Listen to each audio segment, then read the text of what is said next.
What is going on, my broskies? My name is Toadski, back again, here to bring you guys yet another One Piece Treasure Cruise video. And in today's video, we logged on today, news o'clock. There wasn't even a download yet for these characters to come out, but we have the information on the brand new Sugo-Fest coming out, the Treasure Sugo-Fest. And in today's video, we're going to be going over what this Sugo-Fest entails and what you guys should expect heading into this Sugo-Fest. And then after we do that, we're actually going to be breaking down the brand new Sugo-Fest exclusive character, being version 2 Rayleigh. If you guys watched my previous video about the tier list, if you guys saw that, you guys would know how much I love this character and how good he actually is. So we're going to get into that in a little bit. But first of all, let's go ahead and start talking about the actual Sugo-Fest itself. So it starts on May 10th at news o'clock time and ends at news o'clock on May 18th at PST time, regular time of course. So the Treasure Sugo-Fest is here. The Sugo-Fest features rate boost for characters who can get lots of treasure points from battles in Treasure Map, as well as characters able to limit break. Now this is not characters that are new limit breaks, these are just characters I believe that are characters that already have a limit break, and you can get copies of them to, you know, rainbow them and stuff. And then on top of this, every single poster in this Sugo-Fest is guaranteed to be 4-star or higher, so it's a gold only Sugo-Fest. Fantastic. I like the trend that they're going on Treasure Cruise right now on Global. All the treasure mode Sugos are gold only, and there is even more of that trend carrying on as we'll get into this video. Rayleigh appears as a voiced Sugo-Fest exclusive character. Additionally, new Gladius and Robin have arrived as the Sugo-Fest exclusives. These new versions of Gladius and Robin will join at max level, and they'll have the following powers. So they're guaranteed to have Despair, Bind, Auto Heal, and Charge Special if you pull their 5-star evolutions, where they have 4 sockets. If they only have 3 sockets in their 4-star form when you pull them, they will not have the Charge Special, so they'll only have Chain Despair and Auto Heal. That's still great. They still come at max level, so you can evolve them straight away. But if you pull them as 5-star, they are guaranteed to be completely ready to go. They already have max special, max socket, max level. They are good to go. So if you pull them in 5-star, that's fantastic. Characters other than the new Gladius and Robin will join your crew at level 5. So obviously everyone else will be at level 5. These characters are at max level. Get your hands on trusty characters for the next event in May. So that will come out on the 14th, I believe, has been said, for the Treasure Map Cavendish, which we're all very, very excited for. For more information on trusty characters, check the Treasure Map tab in the game, of course. And the new Gladius and Robin will also be useful trusty characters for the Treasure Map event coming up in June. So that is going to be the next event, which should be against Gear 4 Treasure Map, and that's a really cool Treasure Map as well. The effects of trusty characters will differ depending on the Treasure Map event. So we know that trusty characters from previous events that were like 2 times or 1.5 boosters go down a stage. So the 2 times booster will be a 1.5 booster, and then the 1.5 booster will be a 1.35 booster, and then the 1.35 boosters will become 1.2 boosters. We don't know what happens after that, whether they stay there or they get dropped off. Not really too sure, but I do like the fact that these characters are continually to be boosted in future Treasure Maps. It's really, really good. It makes these characters worth a lot more to have. So that's awesome. And these characters, the new Gladius and Robin, are going to be disappearing after the Sugo-Fest ends, and we're not really too sure when they'll ever come back, but I doubt they'll ever come back, honestly. It doesn't really matter.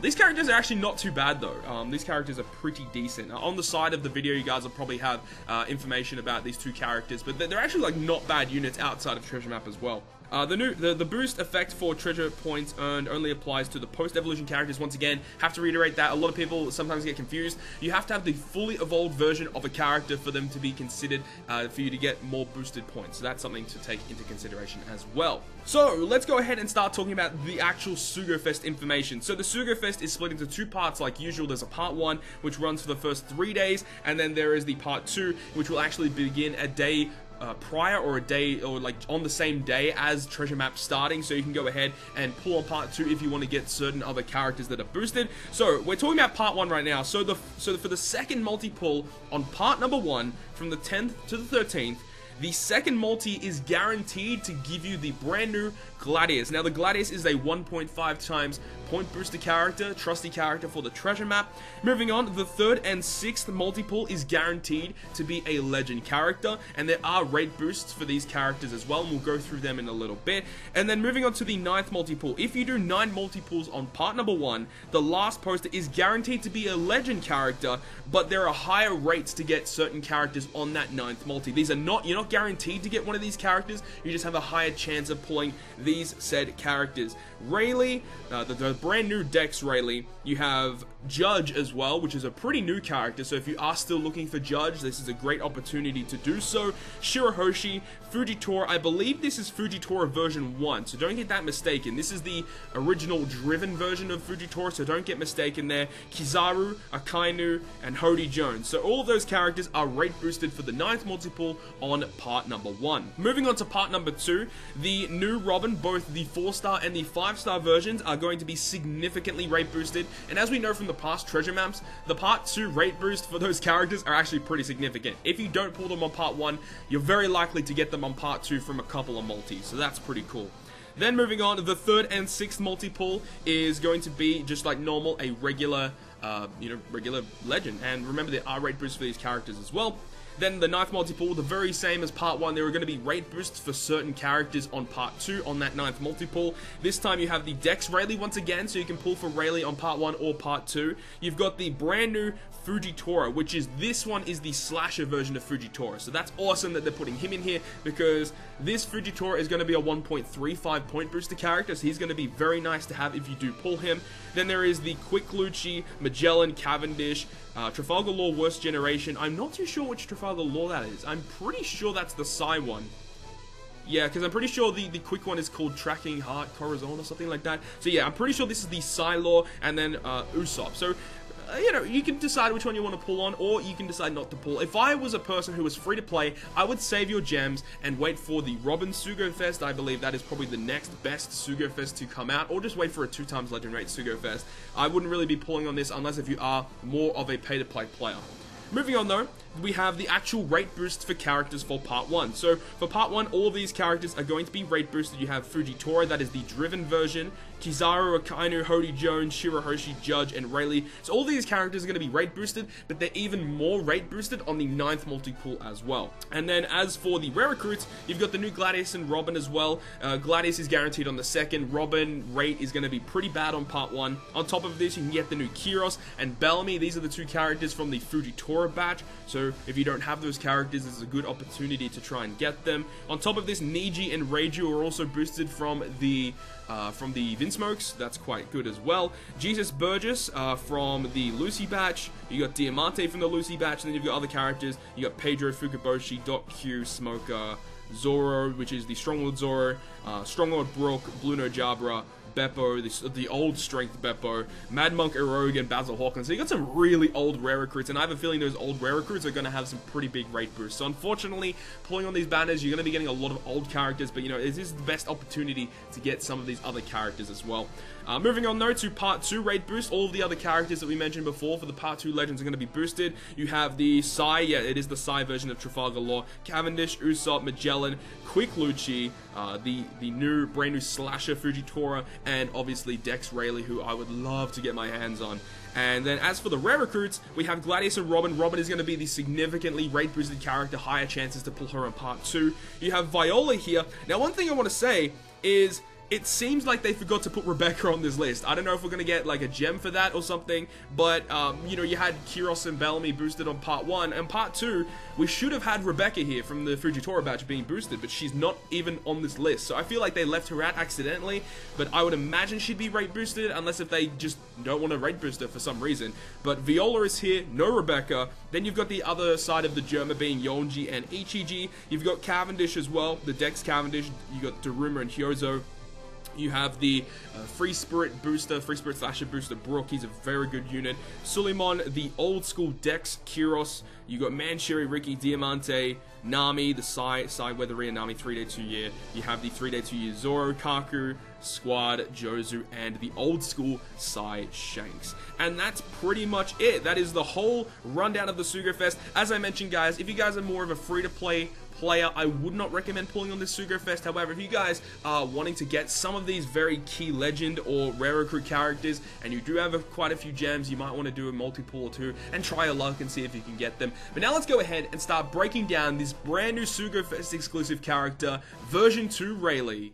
So now I'd like to introduce you guys to the brand new Sugo-Fest exclusive Dark King Rayleigh. This brand new Sugo-Fest exclusive character is going to be debuting in this upcoming treasure map Sugo-Fest, and this character honestly is probably one of my favorite legends in the game in terms of what he can do. He's an extremely fun legend, and he is also a very powerful legend at the exact same time. So let's go ahead and break this character down. He is a Dex Cerebral Free Spirit type character, and at max level at level 99 he has 3,510 HP, 1472 attack, and 330 recovery. He has 55 cost, and obviously he has 5 socket spots. His captain ability will go ahead and reduce the cooldown of all specials by 1 turn at the start of the fight. He will then go ahead and boost all characters' attack by 2.5 times. And he will also go ahead and boost everyone's recovery and HP by 1.25. However, if you are below 30% at the start of the turn, he will go ahead and boost the chances of getting matching orbs and also boost all characters' attack by 3.5 times instead.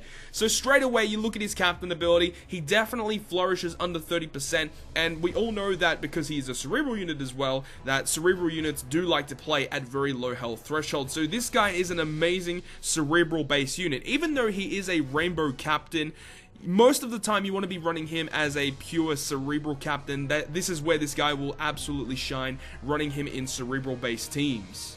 But on top of his amazing damage output with a 3.5 times attack, 1.2 HP recovery captain, he also goes ahead and reduces the cooldowns of all specials by 1 at the start. So if you're using your sockets at max and you use double Rayleigh, that's 4 turn cooldown reduction automatically at the start of the fight. So just running this guy on certain pieces of content will enable you to clear it a lot faster in comparison to some of the other legend characters. However, one thing to note is that remember, when you do start off, you are going to be either at full or half health depending on what type of crew you're running, so you're only going to be getting that 2.5 times attack multiplier, which at the moment, you know, might seem okay. However, in the future, 2.5 times can be quite a struggle against certain pieces of content, and if you are struggling to get under that 30% threshold, then Rayleigh is going to kind of struggle, because there are going to be some fights where you cannot tank a hit to get down to that low threshold. Luckily, Cerebral do have a lot of utility units that they can use in order to get down below that threshold, below 30%, and then Rayleigh can actually go ahead and flourish there and do lots and lots of damage against the bosses.